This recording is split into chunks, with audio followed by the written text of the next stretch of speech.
We've been taking on debt to cover our debt, selling debt to cover our debt. When you sell bonds, you're selling debt. And while it works in the beginning, it can't work forever because eventually you have to pay that debt back on those bonds. You've got to pay the interest. You've got to pay the principal back.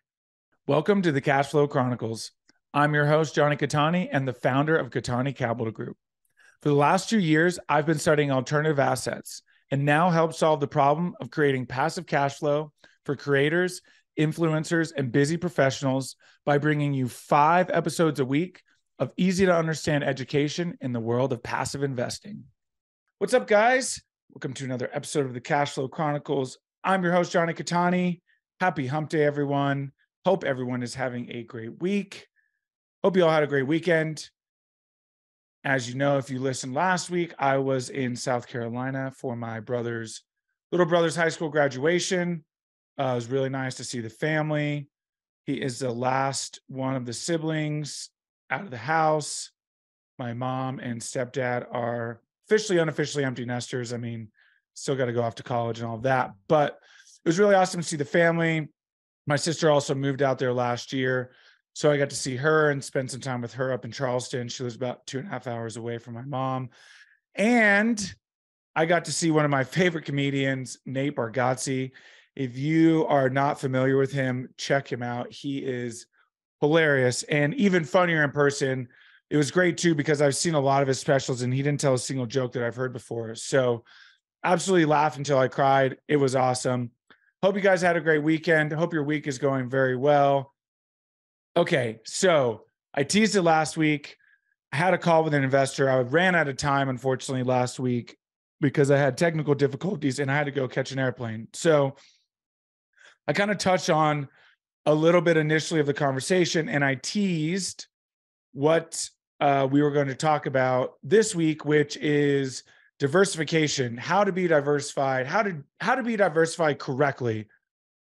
So that is what we're going to talk about today, which I'm very excited about because it's very, very important to have a diversified portfolio. And this does not just mean real estate. This means your investment vehicles and the assets that you invest in.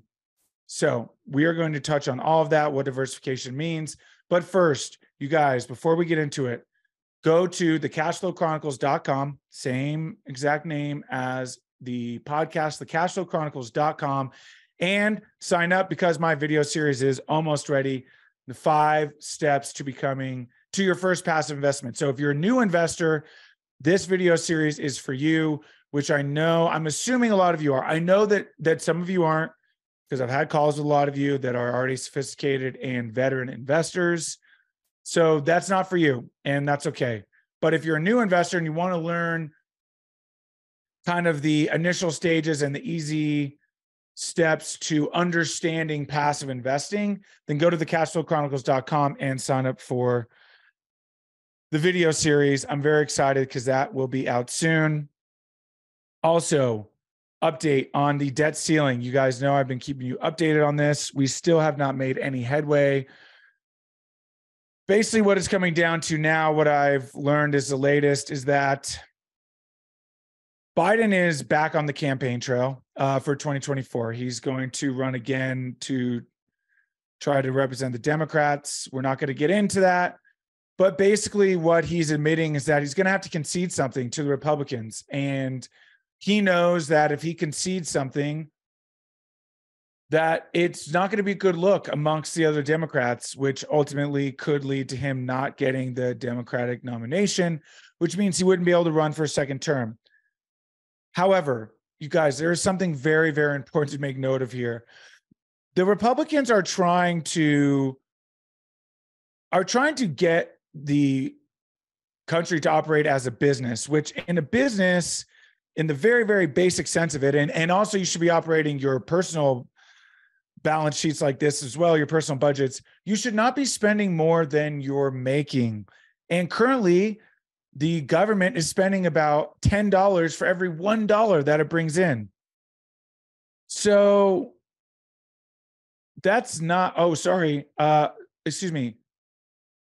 $50 for every $1 that it brings in. So that's the equivalent of making $1,000 and having $500,000 in debt.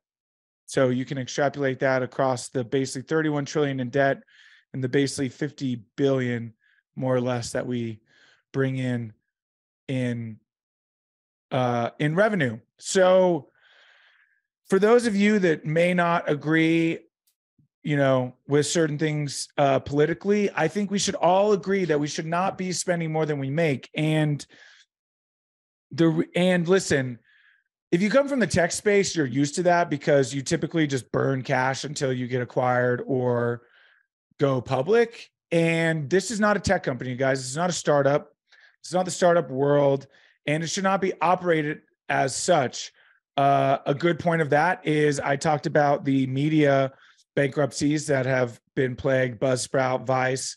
They operated as tech companies, and essentially they were spending more money and only leveraging social media. And when social media started changing its algorithms and no longer put an emphasis on like clickbait titles and more on, basically paying to play, you had to pay to play. And if you didn't have the money to pay to play, your clickbait, your, ads fell by the wayside, and you're seeing the downfall of that, the effects of that, right? And it's the same thing here. We've been taking on debt to cover our debt, selling debt to cover our debt. When you sell bonds, you are selling debt. And while it works in the beginning, it can't work forever because eventually you have to pay that debt back on those bonds. You've got to pay the interest. You've got to pay the principal back.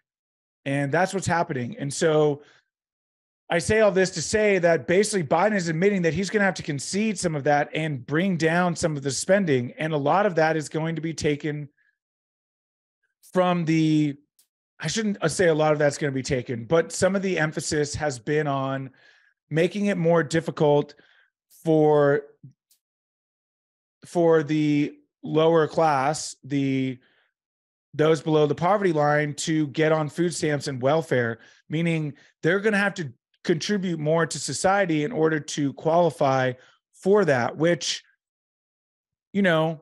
I get it. There's a lot of people in really bad places and they can't work for many different reasons, but we can't support them and also continue to grow our own economy and also support the global economy. So we have to choose, right? And so it's really going to come down to what are we going to choose? So that's the update there. Still no update. It's a bipartisan decision, as I mentioned before, that we cannot go into default. So I do believe that a deal will get done.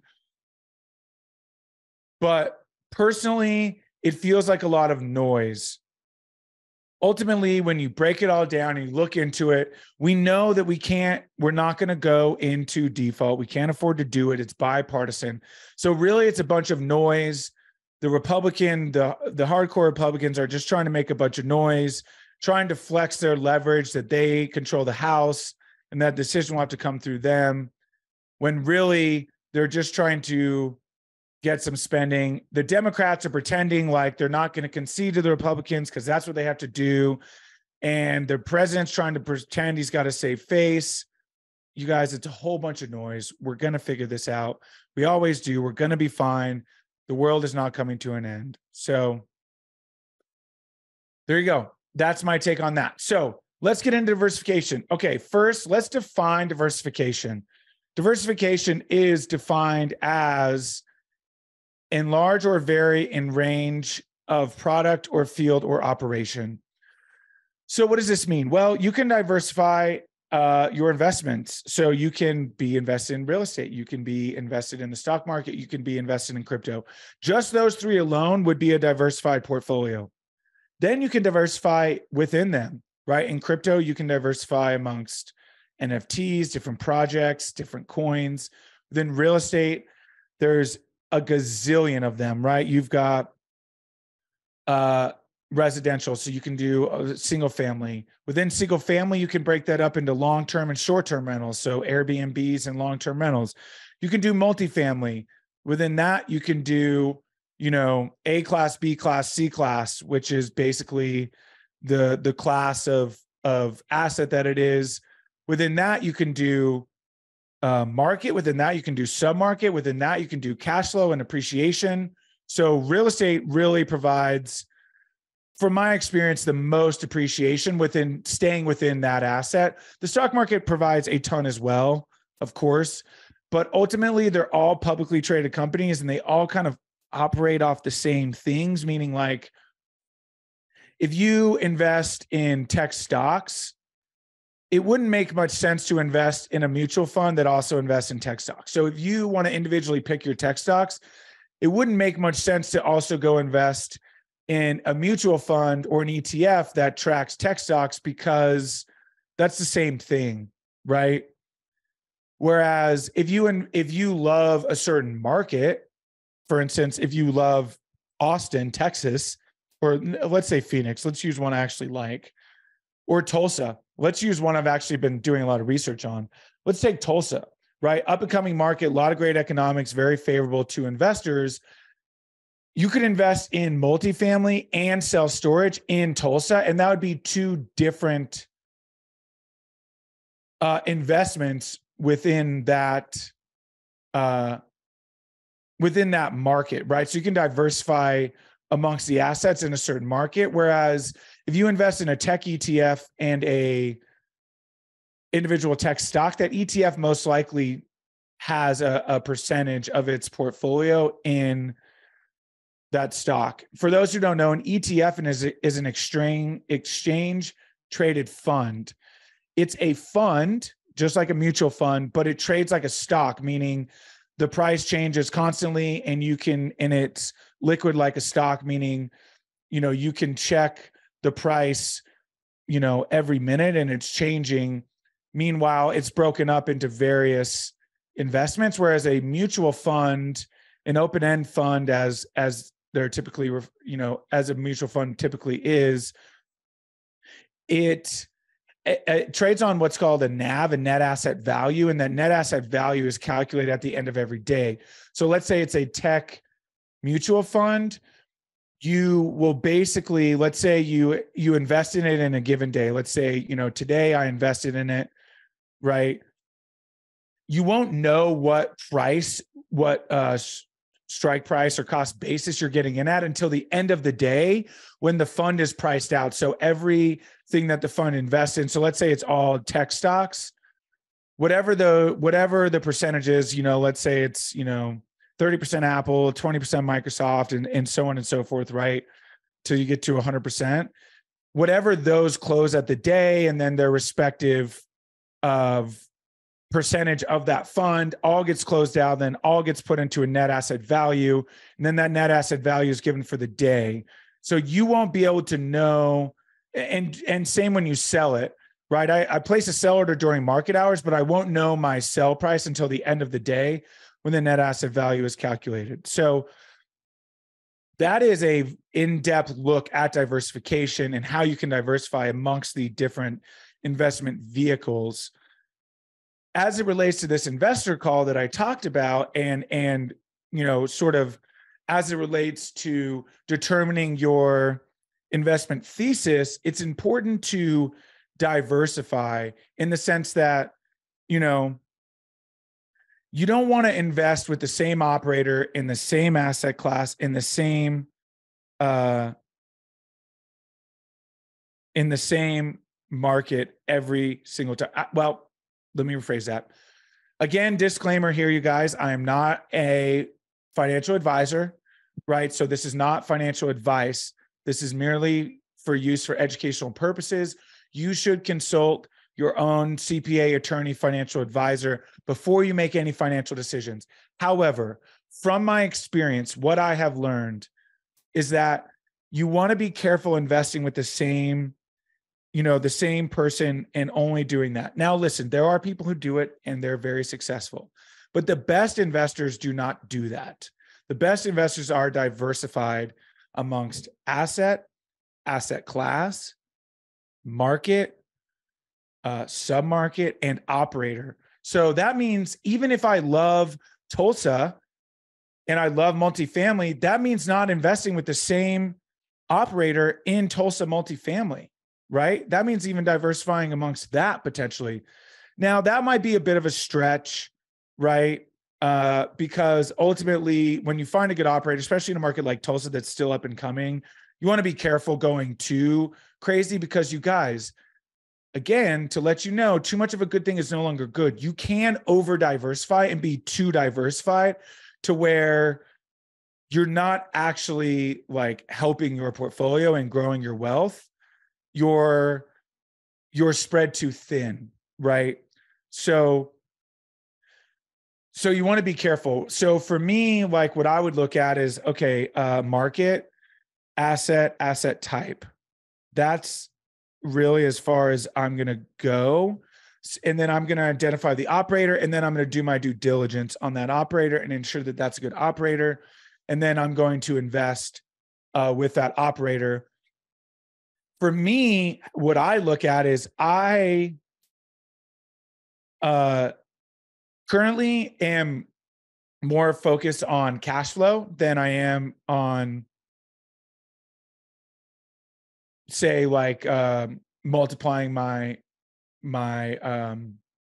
equity. So for instance, what that would look like is, this oil and gas deal is, it's a great example of both, because it's going to pay, 14 to 21% annual cash return and a 3.5x equity multiple. So this is a really good opportunity of really being able to capitalize on both. But what's very common, for instance, would be like a great example is the short-term rental portfolio, TechVestor short-term rental portfolio. Our fund, it's a 9% preferred return, right? That's a really, especially in today's day and age, that's a high pref. That's a high preferred return. But the equity multiple is like 1.86, right? So it's not even doubling our money in 3 to 5 years, right? Conservatively. Now, if things go well and things are going very well with that fund, especially the first fund, we're coming up Q4, it'll be fully stabilized and it'll be the first quarter of fully stabilization. So I'll have more for you, Q1 of next year when we get that Q4 distribution. But essentially what we're looking at is that's a cash flow play over a growth play, right? Whereas as my cash flow starts to grow and I start to actually be able to save up and not necessarily need my cash flow, and a lot of these investments that I'm invested in start to go full cycle, eventually what I'll do is I'll shift from 80% cash flow and 20%, equity multiple, or 20% growth, to probably more of a 50-50, maybe even a 60-40 growth. Because eventually what will happen is, as I'm starting to raise more capital and capital raising, and my active income from capital raising actually starts to be a significant amount, meaning, I'm raising tens of millions of dollars a year, and I can actually make a living off of, the basically, let's just call it 2% for the sake of this. You're basically, let's say you raise, $10 million in a year, right? 2% of that is, 2% of $1 million is what, 20,000. So that's, it is 20,000, but that's 10X. I literally just tried to double it as if I was raising 2 million. You guys, this is what happens. As great as my brain is, sometimes, like as good as I am at math and finance, sometimes like you just witness an absolute brain fart. It's a 10X, not a 2X, Jonathan. Okay, we got it. We're back on point. So once I'm getting to the point where I'm raising $10+ million a year, that's 200,000 plus a year in just the 2% fee. That doesn't include deals going full cycle. And obviously you can start to see how things compound where, you're doing, let's say 2 or 3 deals a year as a passive investor. And all of a sudden, 3 to 5 years starts to roll around, and all of a sudden 2 to 3 deals are going full cycle, and you're starting to get serious capital return to you. You can start to change your thesis and your outlook, and you can start to get speculative, right? So, for me, right, let's say I raise $10 million. I make 200,000 just right there, right? And that's not all to me, right? Of course, I'm going to have my expenses. It costs money for attorneys and the podcast costs money and all the things, right?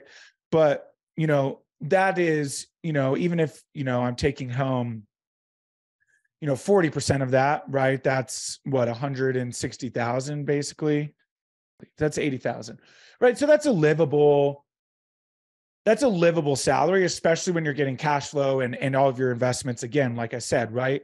So for me, 80,000, cool. So now now I've got a good enough salary from active income where I can maybe get speculative. So maybe I want to take 10% of that, 10% of my invested, right? So for me, guys, what I'm going to do is I'm going to be investing as much as possible, right? Which is where that cash flow play comes in. So maybe now I want to start to get more speculative. So maybe now I want to go and jump on with an operator who's doing a value add, but it's a heavy lift, right? Where, they've got to redo everything and, bring maybe a B- asset back up to an A-class asset. It's going to take a lot of time, but there's going to be big equity multiple in that play, right? Because you're buying super low. It's very distressed.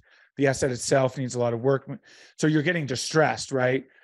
Distressed asset, meaning like a lot of deferred maintenance. Well, you're going to get it at a good cost, which means once you get it stabilized, you're refinancing at year 3, right? So all of a sudden you're getting a return at year 3 and then you're staying in and now you've got a 10-year fixed rate and you've got sick cash flow.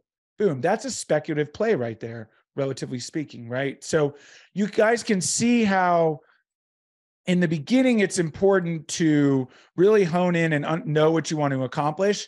And as your income grows and as these deals start to go full cycle and your investable capital starts to grow, that's why it's important to understand your thesis and what you want to accomplish, because eventually you're going to have enough capital, investable capital, to really diversify and change up what you want to do. And now maybe you want to take 50,000 and put it in the stock market and set it and forget it. Again, not an advisor, but if you're going to play in the stock market, I would try to stay away from day trading unless you've got $10,000 to lose and you really don't mind losing it and you really like to gamble. If you like to gamble, then do it, right? It's available to you and you can be successful there too. If you're going to do that, I would advise following a trader who has a track record and has a class like you can sign up for. You can get into these groups where they share their trades and what they're doing and all of their research, and you can follow their trades. And, if they're successful and you like their strategy, then you can jump on board with them. But I'm getting off on a tangent. So you can see how, by focusing in the beginning on capital preservation and having a long-term mindset, you can see how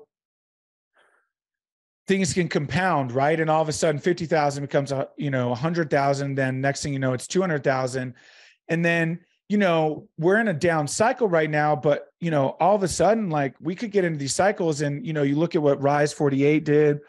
I just had Bicker on, their CFO and COO and a co-founder on this week. That will be out in the next few weeks. That was a really awesome episode from Rise 48. They had deals during this hot cycle from 2019 to 2022 where they were going 14 months full cycle, 14, 16, 18 months. They had a few. They had like 3 that were within 18 months. One that was 14, one that was 16. They've exited 11.